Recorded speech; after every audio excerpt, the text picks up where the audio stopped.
Oke, selamat datang di channel Oknum Jelata, tempat di mana kita bahas berita panas dengan otak dingin dan sedikit jok receh. Nah, sekarang nih di sebelah kanan gue nih, ini ada oknum pengamat politik. Bener ya? Siapa? Iya, Dikenalan dulu dong. Oknum pengamat politik apa betul. nih? Politik praktis sebagai oknum pengamat dan juga praktisi politik. Oknum Tapi tapi ya, oknum ya. oknum ya. Oke. Namanya siapa dong? Nama saya Bayu Romawan Oke. sebagai oknum. Sekali lagi oknum praktisi politik. Praktis. Oke, bro. Ini kan sekarang nih lagi panas nih berita Hmm, berita yang sekarang beredar nih, lagi hmm, demo-demo. hmm. Pematiknya sebenarnya itu apa sih? Kenapa sih bisa demo sebesar ini? Itu dari kacamata saya itu melihat itu akumulasi dari kekecewaan. Kecewaan apa tuh? Kekecewaan kepada anggota-anggota DPR yang dimana sebenarnya ini bagian dari satu framing juga ya, mereka berjoget-joget di tengah situasi di masyarakat yang tidak menguntungkan seperti itu. Kenapa bisa triggernya dari anggota DPR nih? Kenapa nih? Apa yang menyebabkan masyarakat itu? Apa tunjangan 50 juta? Ya, mereka wakil rakyat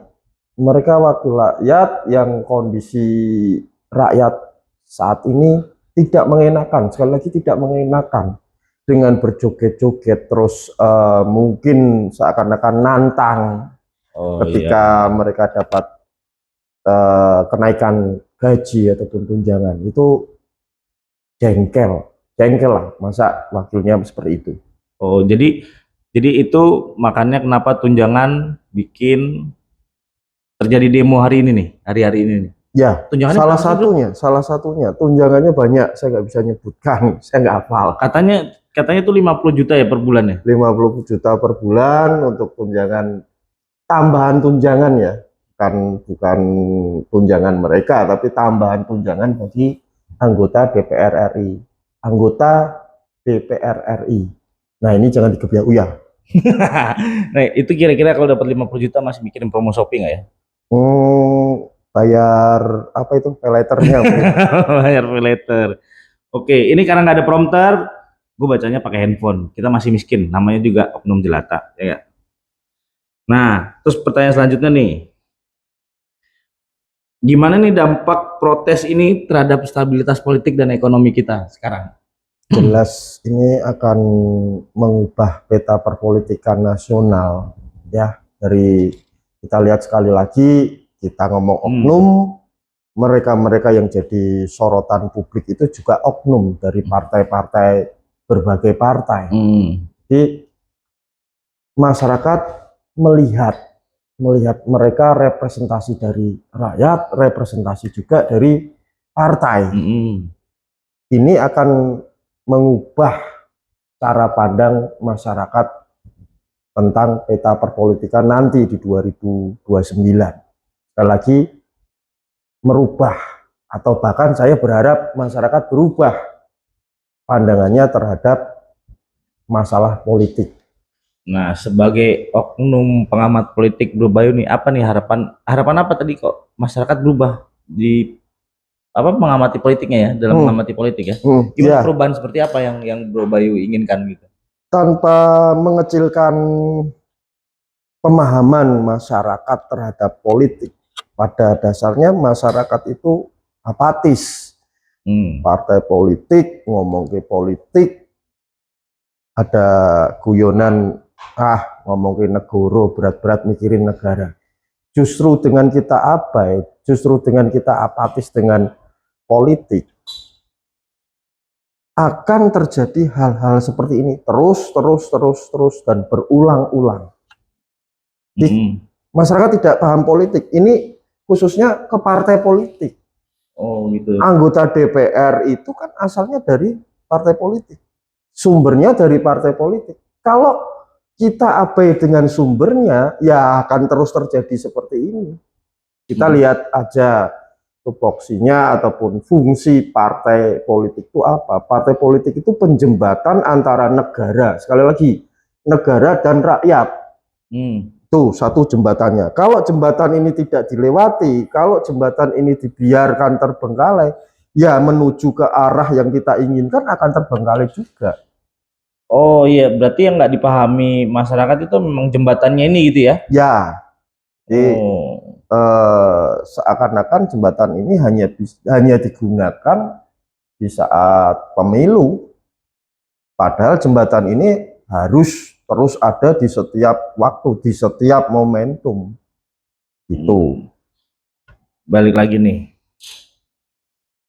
Jadi apa yang harus dilakukan masyarakat supaya aspirasinya ini tercapai gitu loh. Kalau berarti kan percuma ya demo di depan kantor dewan gitu ya. Percumanya sih enggak, percumanya sih Oke. enggak, percumanya sih enggak. Ya kantor-kantor dewan, kantor-kantor DPR itu bisa diistilahkan sebagai tempat tongkrongannya, tapi rumah mereka tuh di partai politik. Oke. Datangi partainya, masuk ke partainya, kalau itu dianggap sistemnya itu tidak betul, betulkan dari dalam. Oke, jadi join partai politik gitu ya Pak? Bisa juga join dan tidak harus join juga. Jadi ini ya karena saya tadi bilang oknum praktisi Ya. politik, masyarakat bisa datang untuk hal-hal apapun mengenai masalah negara ini. Sekali lagi tugasnya kan penjembatan. Jangan sampai jembatannya nggak digunakan. Sedangkan jembatan ini juga dibiayai negara melalui pajak-pajaknya warga. Oke. Sayang dong kalau nggak digunain. Oke. Tapi kan gini, Bro Oknum, masyarakat itu kan udah apatis ya sama Ini nggak ditutupin kan? nggak ada suaranya Karena nggak. oknum. Ya, kan kita oknum, tetap kita ngomongnya oknum. Oknum, maaf. Oknum. Nah, masyarakatnya udah apatis nih sama partai politik, sama apalagi sama anggota DPR nih. Nah, untuk ngebangun kembalinya kepercayaan publik itu gimana enaknya menurut pandangan oknum pengamat politik nih? Ini dibutuhkan politik will yang cukup besar dan kesadaran partai-partai politik. Ayo turun, kita turun tidak hanya di 5 tahun sekali. Setiap momentum-momentum kegiatan kemasyarakatan, setiap hari melalui pengurus-pengurus partainya, persempit jarak antara partai politik dan rakyat. Jadi jaraknya itu jangan dibikin 5 tahun, setiap hari kalau perlu interaksi dengan rakyat. Perluas ruang-ruang interaksinya melalui kegiatan-kegiatan yang balik lagi sumber dari pendanaan partai itu dari pajak. Jangan disia-siakan. Apa buat interaksinya, dasar interaksi? Ya bangunlah pemahaman kemasyarakatan. Fungsinya partai itu apa? Mohon maaf, saya yakin masyarakat sangat tidak memahami fungsi dari partai. Fungsinya hanya saat pemilu dapat berapa nih? Oh iya benar. Ya itu akan kalau kita tidak bisa memahami itu akan terus terjadi seperti ini. Benar, saya minum dulu. Silakan. Oknum bisa aus juga ya oknum. Oknum juga manusia. Oknum jelata. Tadi mau nanya apa ya? Oh iya. Karena masyarakat itu nggak paham, bisa tolong nggak dijelasin, kan saya nih bodoh nih ya. Partai itu apa sih? Partai ya? Tadi fungsinya partai itu apa sih? Ya tadi saya jelaskan, fungsi partai adalah penjembatan antara negara. Selain penjembatan negara, ya memberikan satu pendidikan politik. Itu secara apa ya? Teorinya seperti itu. Yang pasti partai politik itu untuk meraih kekuasaan demi kesejahteraan masyarakat. Bukan cuma hore-hore waktu pemilu. Bukan hore-hore, cara meraih kekuasaan sederhananya seperti itu, partai politik. Untuk mendapatkan kekuasaan, untuk menjalankan kekuasaan itu juga. Kita perlu tahu nih, negara kita itu menganut yang dinamakan trias politika. Oke, itu lagi banyak dibahas tuh trias politika. Trias Nah, politika itu apa tuh? trias politika itu suatu pemahaman bahwa cara mengelola negara ini kekuasaannya dibagi tiga. Trias politika dibagi tiga. Satu, eksekutif, legislatif, dan Judikatif. yudikatif. Eksekutif contohnya seperti presiden, gubernur, wali kota, dan sebagainya. Terus legislatif ya anggota DPR, anggota MPR. Terus yang yudikatif itu seperti MK, terus komisi yudisial. Nah, dari tiga ini partai politik mendapatkan dua kekuasaan sangat dominan. Artinya hitam putihnya negara ini ya di partai politik. Ini kita maaf nih, mungkin karena saya oknum praktisi, belum tentu masyarakat paham. Akhirnya ya dijadikan objek 5 tahun sekali. Wani piro, kita dibebani piro, mereka tanya wani piro, selesai sampai di situ. Jadi jaraknya 5 tahun dengan wani piro. Tetap dengan wani piro ya? Ya, karena ini kekuasaan. Oh, berarti memang yang miss dari masyarakat itu memang partai politiknya ini ya? Ya, dianggap cuma ori-ori. Partai harus bertanggung jawab juga. Situasi seperti ini kalau kita sederhanakan, efek dari buruknya kinerja partai-partai. Nah, seharusnya nih bentuk, maaf saya potong nih, bentuk pertanggungjawaban partai itu kayak apa? Ya tadi yang saya sebutkan, masuk ke masyarakat, hadir di ke masyarakat, kolaborasi bareng sama masyarakat. Satu contoh, misal ada masyarakat mengalami permasalahan-permasalahan di wilayahnya, masalah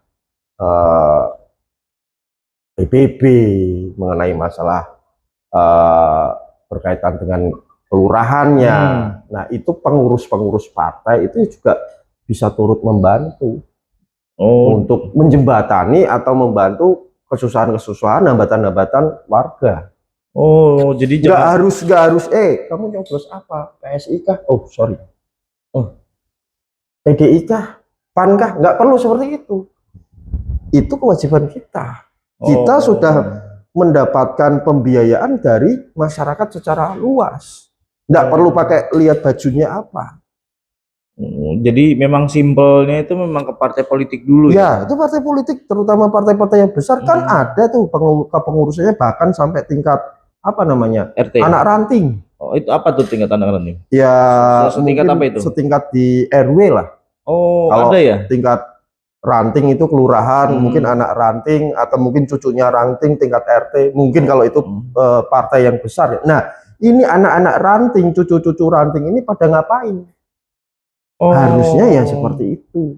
Paling tidak memberikan pemahaman partai politik apaan sih. Jadi masyarakat tidak asing sama partai politik. Sama partai politik, dan stigma partai politik itu turun ke masyarakat hanya di 5 tahun sekali pada saat hore-hore ya. Hore-hore, tebar-tebar bingkisan. Oh iya, tembar. Waktu. Ya. Tembar waktu. Kunci more. Oh ya. Nah, terus nih ada pertanyaan lagi nih. Ntar, saya lihat dulu. Prompternya nggak ada nih, miskin nih kita nih. Besok beli dong prompternya. Kameramen, beli prompter. Ya, duitnya mana? Nah, ini nih Bro Bayu nih. Ada pertanyaan selanjutnya nih. Kan Presiden ini sudah memberikan keputusan mencabut tunjangan DPR. Kita balik lagi ke yang DPR tadi ya. Untuk mungkin bisa nggak itu untuk meredam amarah masyarakat atau memang sudah terlambat itu keputusan itu?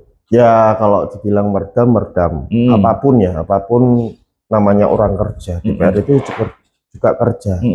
Ya perlu diapresiasi juga, tetapi kinerjanya itu ya harus benar-benar sesuai dengan apa yang mereka dapat.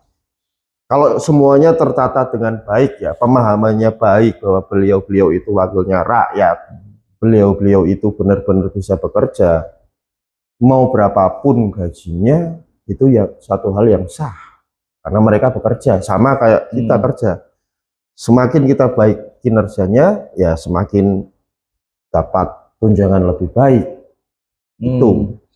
Terus kan tuntutannya masyarakat kan banyak, bukan cuma tunjangan. yang lain juga ada apa? Perampasan aset ya? Ya, Ada ya itu ya. ya, Nah, kalau memang ini bisa meredam, apa nanti takutnya jadi status quo lagi?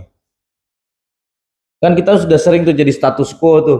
Begitu ya, ada demo, dibuat ini status quo udah hilang aja kan gitu kan. ya. Memang kita juga tidak pengen semua itu terjadi krisis ya. Betul. Krisis itu kan menyeramkan ya. Hmm. Nah, cuman Merugikan semuanya. nah, kalau krisis itu jangan sampai lah sampai krisis. Makanya kalau nyampein aspirasi yang damai-damai aja, guys. Hmm. Nah, tapi apa nggak ini ditakutkan apakah ntar jadi status quo lagi? Ya, tadi Bro Rangga tadi menyebut undang-undang perampasan aset. Sebenarnya ini yang kita butuhkan. Ini kita butuhkan dari apa yang kita bicarakan, termasuk kondisi saat ini ketika mereka berani meyakinkan masyarakat, produknya partai ini berani meyakinkan masyarakat, sudah salah satunya dengan undang-undang perampasan aset. Seperti yang kita ketahui, sumbernya itu di partai melalui produknya DPR. Nah, ketika DPR ini bekerja sesuai bidangnya, membuat suatu undang-undang dengan undang-undang perampasan aset, ini bisa merubah segalanya. Saya katakan ini bisa merubah segalanya di sendi-sendi kehidupan negara ini. Ini salah satu, tapi dampaknya besar sekali. Ini aja, berani disahkan, partai politik nyuruh petugas-petugasnya untuk sahkan, masalah akan banyak berubah di Indonesia. Oh, berarti intinya gini guys, kita tuh harusnya dorong partai politik yang ini ya, yang punya ide itu ya untuk perampasan aset itu ya. Ya, para oknum, terutama para oknum pengurus partai itu, ya ayo kita sama-sama menyadari. Yang dari tingkat anak cucu ranting ngomong ke rantingnya, ranting ngomong ke cabangnya, cabang ngomong ke tingkat daerah, tingkat wilayah, terus. Ya dari dalam, itu dorongan itu harus dari dalam. Karena kembali lagi seperti yang saya katakan, tingkat ranting berinteraksi dengan masyarakat harusnya paham apa yang dibutuhkan masyarakat melalui sistem kepartean ini. Saya yakin kok kalau kita semua berjalan, kita menyadari tanggung jawab. Sederhana sih, hanya pengurus tingkat anak ranting. Tetapi kalau kita bisa memberikan masukan secara berjenjang, dari anak ranting, ketua anak ranting sampai ketua umum partai, ya ame Indonesia. Keren ya. Berarti dari itu bawah ke atas, dari atas ke bawah. Oh, keren.